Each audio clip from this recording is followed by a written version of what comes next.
If you become truly religious, you must be beyond any kind of conflict, isn't it? Both within and outside. That is the whole crux of the religion, isn't it? But today religion means conflict.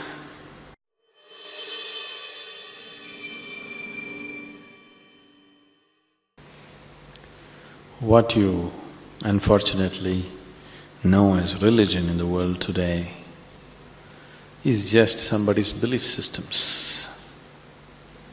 Somebody believes God is round, somebody believes God is square, somebody else believes he's a triangle. That's the situation, isn't it?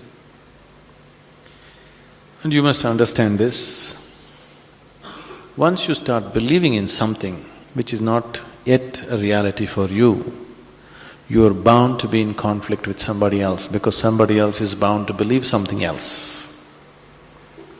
No, I believe in my God, but I am not a violent person, I will not fight with anybody. All this is just make-up. If they provoke you sufficiently, you will fight. Like, for example, let's say you believe God has 4 hands. I believe God has no hands. These are two belief systems.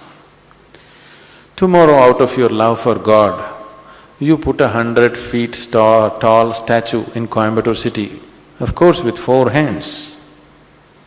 But suddenly I feel so hurt. These 4 hands look so ugly because God actually has no hands, because that's my belief. So tonight I will go to that statue, I don't intend to cause any damage to your God, just to make him the way he really is, without hands. So I just cut off the 4 hands. Tomorrow what will happen to you? You want to cut off my hands, isn't it? Simply because you believe one thing, I believe something else. As long as people believe in something, conflict is inevitable. Because you may say, no, we are all brothers, we are all one, everything is okay with us. All this bye-bye stuff, when we really have to come to a point, when I believe what I believe is right, I will try to manifest it. I will try to make it a common thing everywhere, isn't it? Yes? Once I believe what I believe is the truth, naturally I will try to impose it on other people. I don't call it imposition, I call it saving you from ignorance. Yes or no? Once I firmly believe that this is the way God is, I will try to put it on to you, just to save you, not to hurt you. But you will get hurt because any imposition hurts. When you resist, I will use other methods to put it into you, whatever those methods are. Sword has been used, money has been used, every kind of inducement has been used, isn't it? Simply because I believe one thing, you believe another. Religion is not about belief system. All religions started as a method to turn inward. But it's an inward step. An inward step can be taken only by an individual, isn't it so?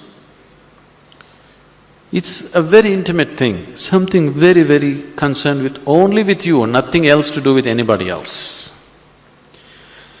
But when people try to organize this inward step, naturally it gets distorted. Now we want to do our religion on the street.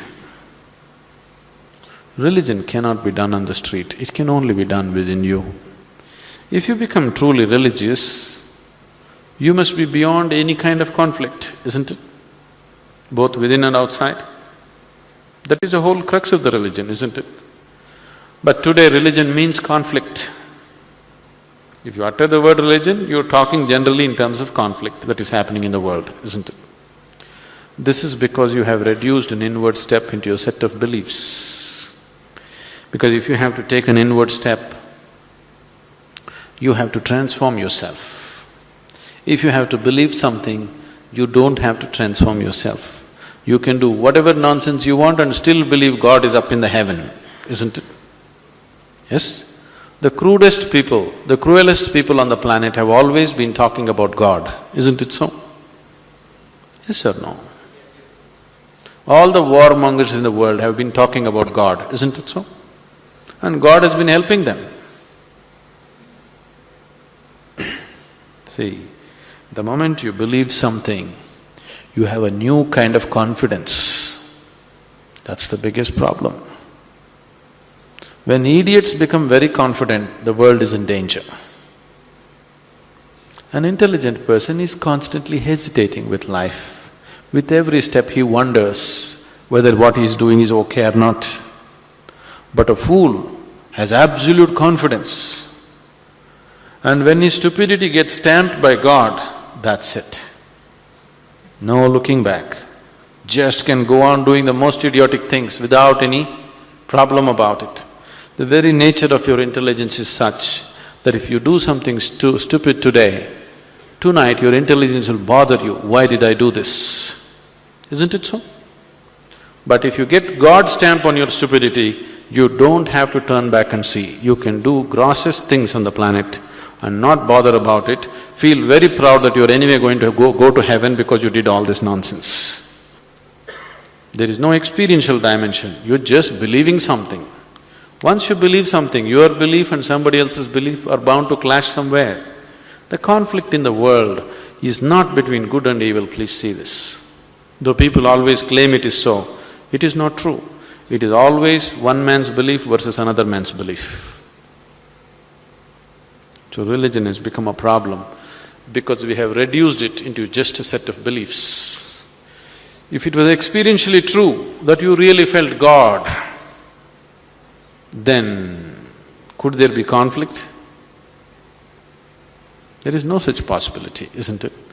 But because you're growing from a belief system, you're not willing to make the effort of going beyond what you have gathered from others and looking at life by yourself. That is why there is conflict. If you do not know, there will be no conflict. If you know, there will be no conflict at all. But when you pretend to know, there is bound to be conflict.